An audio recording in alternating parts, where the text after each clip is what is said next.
Manqobah yang ke-33 adalah kisah Syekh Sanani. Dari semenjak ucapan Nabi Muhammad SAW, Syekh Abdul Qadir dijadikan rajanya waliullah, sehingga telapak kakinya menginjak semua pundak-pundak wali-wali yang lainnya. Semenjak saat itu, berita tersebut menyebar cepat, sehingga semua waliullah menerima berita tersebut, yaitu telapak kaki Syekh Abdul Qadir menginjak semua para waliullah yang lainnya.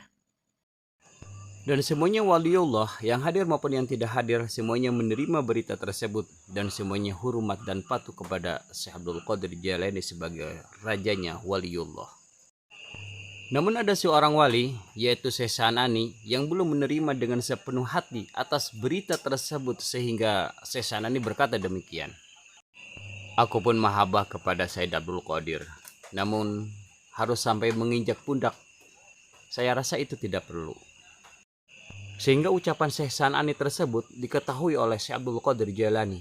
Lalu Syekh Abdul Qadir Jailani berkata, telapak kakiku akan menginjak pundaknya tukang pengembala babi. Tidak lama kemudian, Syekh Sanani berjarak ke Mekah dengan diiringi oleh 400 santrinya. Namun di tengah perjalanan ada hal yang di luar dugaan. Disitulah kuasa Allah diperlihatkan sebagai teguran untuk Syekh Sanani. Ketika rombongan Syekh Sanani melewati sebuah negara yang penduduknya tidak beriman, kemudian Syekh Sanani singgah di sebuah warung untuk rehat sejenak. Di tengah istirahat, Syekh Sanani tiba-tiba melihat seorang wanita yang kecantikannya pilih tanding.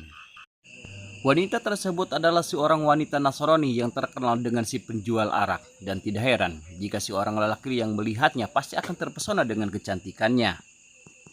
Syekh Sanani yang tengah terbuai dengan pesona kecantikannya wanita tersebut, Syekh Sanani sudah tidak malu lagi oleh santrinya yang mengikuti dirinya.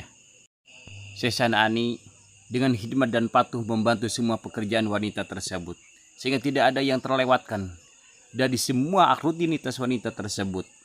Beliau lakukan dengan senang hati.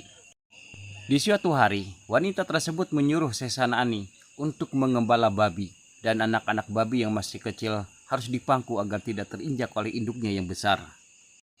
Syekh Sanani lakukan semua itu tidak merasa hina dan terhina, malah merasa sangat senang dengan apa yang dilakukan, karena yang menyuruh adalah wanita yang sangat cantik di matanya.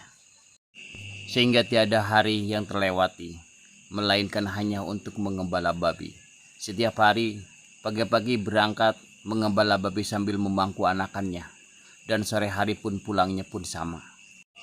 Sehingga santri-santrinya merasa malu dan pilu dengan apa yang dilakukan gurunya.